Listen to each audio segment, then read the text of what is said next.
I've been told there are moments in life that split everything into a before and an after. I used to think that was just something people say. Then a complete stranger walked up to me in a crowded airport, set down a photograph of me as a child, and said 5 words I have never been able to forget.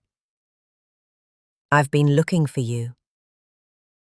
My name is Emily Callahan, and this is the story of how a single afternoon in Seattle turned my entire life inside out. I'm 34 years old.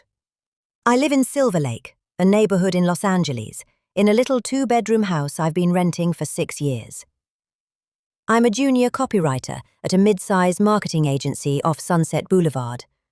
Nothing glamorous, but I like it. My commute is 20 minutes door-to-door on a good day, 45 if there's a SIG alert on the 101, which, let's be honest, there almost always is. My life was normal. That's the only word I can find. I had a routine, a therapist I saw every other Tuesday, a cat named Biscuit, and a mum in Portland who called every Sunday morning at 10 a.m. sharp without fail. That last detail matters more than you might think, because my mother, Sandra Callahan, was the one constant in my life. The one thing I never thought to question. I grew up in Portland, Oregon, Northeast Side, off Alberta Street, a neighborhood that was all bungalows and big maple trees and neighbors who knew your name. It was just me and my mom for as long as I can remember. She told me my father had left when I was a baby, packed up his truck and drove east one night. She always said, no bitterness, just fact. We didn't have a lot. Mom worked as a medical records clerk at Providence Hospital. We drove a used Honda Civic that rattled on the highway and ate ramen 3 nights a week so there'd be money for my school field trips. But she was a good mom, a present mom. She coached my soccer team. She stayed up late helping me build a volcano for the 5th grade science fair out of papier-mâché and baking soda. She drove me to every single school play rehearsal in that rattling Civic. I had one specific memory from when I was small, maybe 4 or 5, of a birthday party in our backyard. Red and white streamers, a kiddie pool, a man with a camera who laughed really loud. I always figured it was some uncle I never saw again. I never asked about it. Why would I? Everything felt complete. My childhood didn't have any holes in it. Or so I thought. Here's what I did not know about my own life. In the summer of 1996, when I was 5 years old, a little girl named Emily Callahan disappeared from a neighborhood park in northeast Portland. She was there 1 minute, on the swings, according to witnesses, and gone the next. Police were called. A missing person report was filed. Sandra Callahan, the child's mother, was interviewed multiple times. 3 days later, 72 hours after she vanished, the little girl came home. Or someone did. At the time, the case was closed. The detective on duty noted it was likely a runaway situation, which, by the way, makes 0 sense for a 5-year-old. And the file was archived.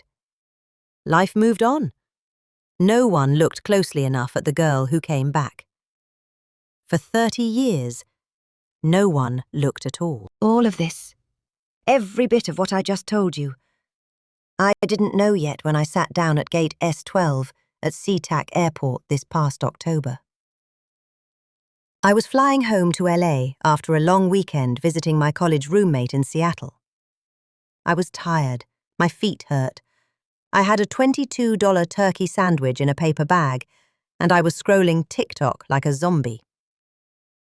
And then, I felt it before I saw it. That feeling of being watched. Not glanced at. Watched. I looked up, and there was this man, maybe late 50s, greying at the temples, wearing a canvas jacket and hiking boots. He was standing maybe 6 feet in front of me, stock still in the middle of foot traffic, people parting around him like he was a rock in a river. He was staring at me like he'd seen a ghost. I looked behind me. Nothing. I looked back at him. He took one slow step forward, and in this quiet voice, not creepy, not aggressive, just careful, he said, "You still bite your lip when you're nervous. Just like you did when you were 5.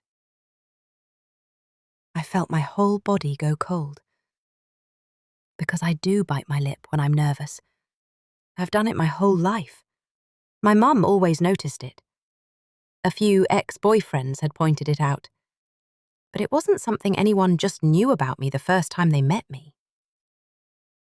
Before I could say a single word, he reached into his jacket pocket, pulled out a photograph, and set it on the handle of my suitcase. I looked down at it. It was me. I was maybe 5 or 6 years old, standing in a backyard I recognized instantly as our old house on Failing Street in Portland. I was in a yellow dress, squinting into the sun. I own that photo. It has sat in a shoebox under my childhood bed for 30 years. I know, it has never left that house. He whispered, "I've been looking for you for 30 years. And then he was gone, swallowed by the crowd, just gone. I didn't run after him. I couldn't move. I sat there holding that photograph for a full 5 minutes until a gate agent asked if I was okay. I was not okay. I called my mum the second I boarded that plane. She answered on the second ring, like always. I tried to keep my voice calm. I said, "Mum, I need to ask you something weird. Has a man ever contacted you about me? About when I was a kid?" There was silence on the other end, and then she said very quietly, "Where did you hear that name?" I hadn't said a name. I hadn't given her any details at all. "Mum? What name? I didn't say a name." The line went dead. I called back 4 times, straight to voicemail. By the time I landed at LAX, my hands were shaking. I drove home on the 405, took the exit at sunset, and went straight to my closet where I keep the boxes from my childhood. Stuff my mum shipped down when I moved to LA a decade ago. I went through every single one. Old report cards, a dried-out corsage from prom, a stuffed rabbit with one ear missing. And then, tucked inside a manila folder I'd never opened, paper-clipped to a copy of my immunization record, I found it. A missing person report from the Portland Police Bureau, dated June 14th, 1996. Child's name, Emily Marie Callahan. Age, 5. Height, 3 feet 7 inches. Hair, brown. Eyes, hazel. My name, my description. And at the bottom, in faded blue ink, a handwritten note I had to hold under a lamp to read. Child returned. Case closed. Officer Donahue, badge 4471. Note: ID discrepancy flagged, not investigated further. See Detective Hargrove. ID discrepancy. I read those 2 words maybe 20 times. I didn't sleep at all that night. I rebooked my flight and drove back to SeaTac that night. I don't fully know why. Something in me just knew. He was there. Same jacket, same carry-on, sitting in the same row like he'd never left. He looked up when I was still 40 feet away and just nodded, like he'd been waiting. I sat down across from him. My heart was going so fast I could feel it in my ears. I asked him his name. "Robert Devane," he said. I was a private investigator. Retired now, but 30 years ago, I was hired by a family in Beaverton to find their daughter. He told me the whole thing then, quietly, methodically, like he'd rehearsed it for years. Because he had. A little girl named Emily Callahan had gone missing from Kenton Park in Portland in the summer of 1996. Standard missing persons protocol. But something about the case always nagged at him. When the girl came back 3 days later, the parents, or rather the mother, declined any formal medical evaluation. Said the child was just fine and didn't want to talk about where she'd been. The detective on duty didn't push it. The file was closed. But Robert had taken his own photos. That was just his habit. Document everything. The girl who came back, he said, leaning forward, was not the same girl who disappeared. I felt the air leave my lungs. What do you mean she wasn't the same? He pulled out his phone and showed me 2 photographs side by side. On the left, a school photo of Emily Callahan taken in May 1996. The real Emily, he said. Brown hair, hazel eyes, a small birthmark just below her left ear. On the right, a photo taken by a neighbour 3 days after Emily came home. Same brown hair, same hazel eyes, no birthmark. I reached up slowly and touched the side of my neck, right below my left ear. Nothing. I have never had a birthmark there.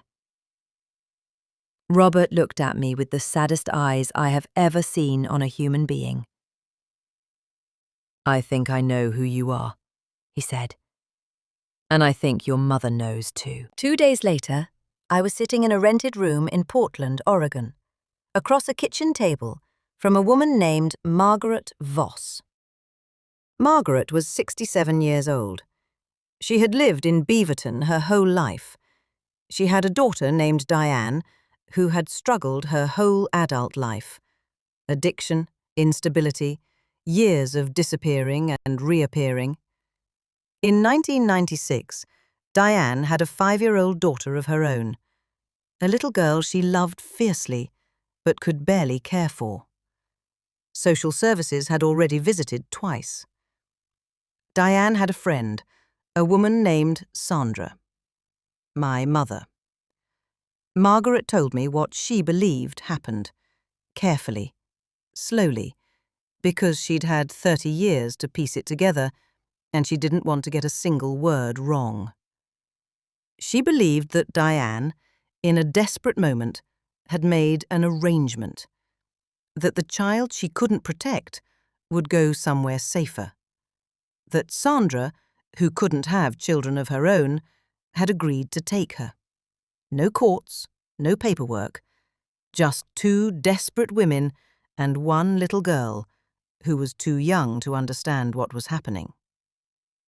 The real Emily, Diane's daughter, had a new name, a new home, a new mother. And Diane, from what Margaret could piece together, had died of an overdose in Sacramento in 2004. She never told a soul. She took the whole truth with her. I sat there listening, and I kept waiting to feel rage or betrayal or some big cinematic collapse. But what I actually felt was grief. Clean, quiet grief. For a woman I never knew. For a grandmother who spent 30 years looking. For a life I never got to live. And for the life I did. Because here is the complicated truth. My mum, Sandra Callahan, raised me. She loved me like I was her own blood. She coached my soccer games and drove me in that rattling Civic and stayed up late for every science fair. She also kept a secret that was never hers to keep. Margaret held my hand across that table for a very long time. She kept saying, "I just needed to know you were okay. I just needed to know." I told her I was okay. I think I meant it. I'm going to be honest with you. I don't have a clean ending to offer you. My mum and I talked. Eventually. It took 3 weeks before she would pick up the phone, and when she did, she cried for almost an hour before she said a single word. She told me she did it because she loved me, because she saw what Diane's life looked like, and she couldn't let that child grow up in it. She told me she always meant to tell me when the time was right. But the time never felt right.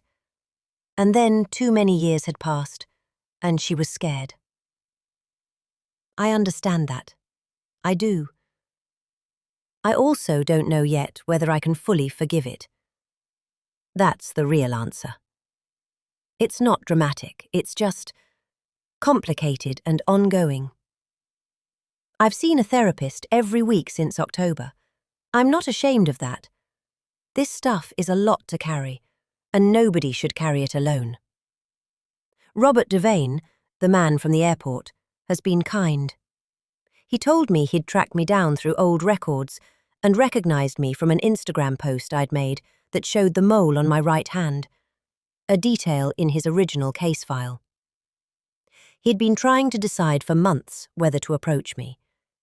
He said he finally did it because he was getting older, and he didn't want this to die with him. I'm glad he didn't wait any longer. Margaret and I have had 4 dinners now. She has a small house in Beaverton with a garden full of dahlias. She makes really good chicken soup. She shows me photos of my biological mother, Diane, young and laughing, before everything got hard. I look like her around the eyes. I don't know what to call myself yet. I've been Emily Callahan my whole life. That name still feels like mine. But there's another name out there, the one I was born with, and I'm slowly getting ready to know it. The photograph that Robert set on my suitcase that day in Seattle, I had it framed. It sits on my nightstand. I look at it sometimes and I think, that little girl had no idea what was coming. None of us do. But she made it here. She made it to the coffee shops and the rattling civic rides and the soccer games. She made it to a garden full of dahlias and a grandmother who never stopped looking.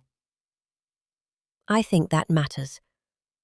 I think that has to matter. If this story stayed with you, hit like, share it with someone you love, and subscribe for more stories just like this one. Every story here is real to someone, somewhere. Thank you for listening. If you want to hear another story about a family torn apart and put back together, click the video on your screen right now. I promise you won't want to stop watching.